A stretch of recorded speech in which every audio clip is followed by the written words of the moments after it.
DoorMattDelivery, delivering from the restaurant to your doormat. Already in the thick of it here on a Wednesday evening. Started right after work, had about a 15-minute wait before anything good came in. But then there was a dirty stack, actually. A DoorDash for Burger King came up real quick. And right after that was a Uber Eats from McDonald's going in the same direction. Ended up doing both of those. DoorDash might have been a little bit delayed, but not enough that it fussed at me or anything. And then heading back from that neighborhood, I got a Viva chicken pickup going a few miles up the road. And there is some traffic going up the road. But that's okay. While I'm poking along on the interstate here, I just wanted to mention that I got the email and the notification from Uber Eats about the upcoming tiers and levels that will get you better offers, supposedly, like DoorDash has for Platinum, and that I would need to raise my acceptance rate in order to qualify for the better offers. I see people talking about it a lot on YouTube and don't feel like it's necessarily a lot better. They are talking about high paying offers being $5 for 2 miles or less. While that's a decent mile to money ratio, I wouldn't necessarily consider it a high paying offer.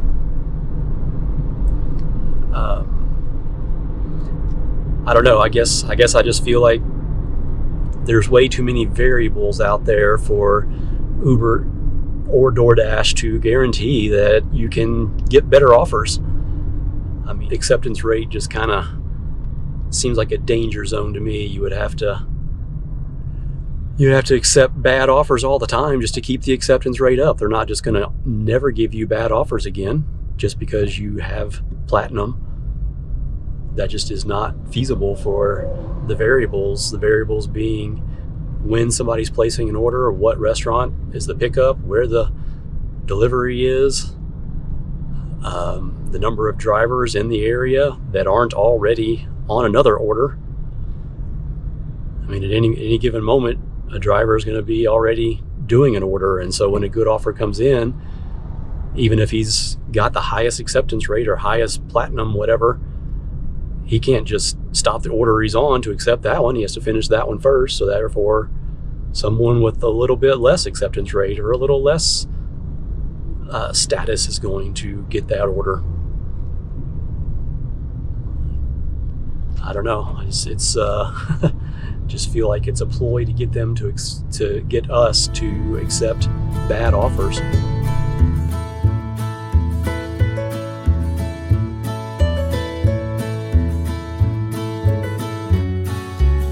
Okay, so I got to the address for that drop off of the chicken, and it was for a salon in a little shopping center, which was closed, and the door was locked and the lights were out. So I called the customer, and the customer says, "Hi, I'm sorry, they still have my work address and I live about 10 minutes away. If I offer you some extra cash, can you bring it to me?" So here I go. I probably need to contact support and let them know.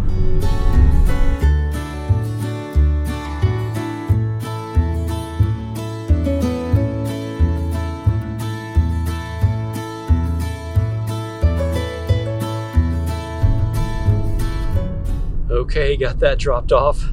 She was very apologetic, very appreciative of me going the extra mile, and showed her appreciation with $25 in cash. That's almost the biggest tip I've ever gotten. I think it's definitely the biggest cash tip I've ever gotten. But that was a nice one. Yeah, so I'm probably just going to continue to cherry pick as I always have. I don't see any benefit, especially for a part-time like me. doing it mostly during the busy hours, so it's usually busy enough that I think I'm going to get good enough orders. It will be interesting. What I'm going to do is, as I always do, is track my hours, track my income and mileage and number of trips and all that, and just see if it changes. Okay, sat there for 5 or so minutes waiting for an order and started contemplating just heading on home, and traffic looked pretty good to get me home and pretty quick.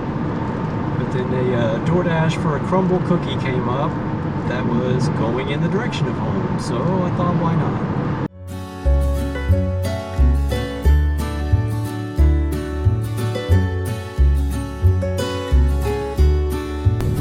Okay, that customer was standing out by the parking lot and was able to hand it right to him. So now I'm going to go pick up another Uber Eats order from this little town I'm in. That delivery is one exit up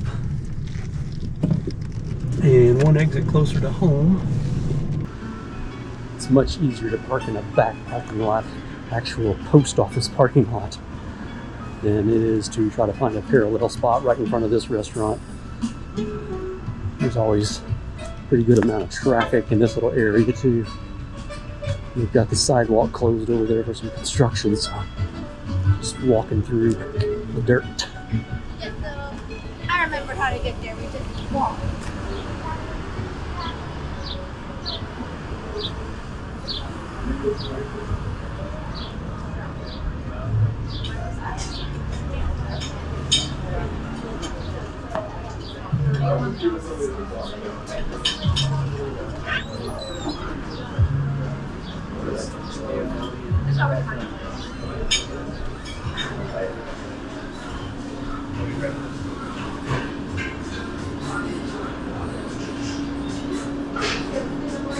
I do for Paul L. Yeah.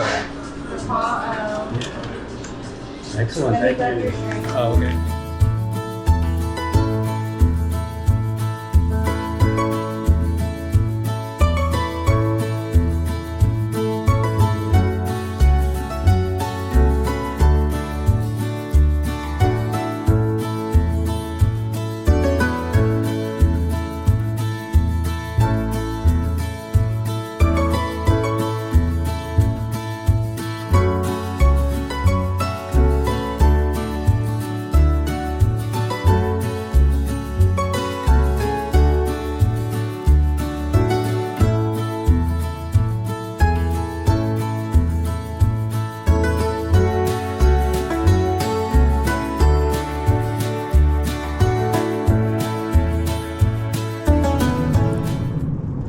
Okay, got that one dropped off and said to meet at door, so I went up to the door and the doorbell looked like it was probably not operational. It was kind of dangling a little bit.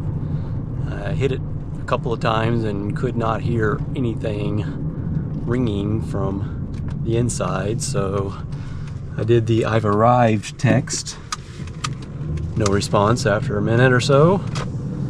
So then I just tried knocking. He had a screen door, which usually knocking on a screen door doesn't help much because it's not going to ricochet through enough. But knocking on the screen door alerted the dogs that there was somebody at the door. So then the alarms were working just fine. And a couple of minutes later, there he came to the door and I handed it to him. So I just got the tip in for that one order that I had to change the address on. I think the original offer was for $13.96. They actually gave $16.38, so there was an additional $2.50 or so there. But basically $16.38 plus the $25 tip.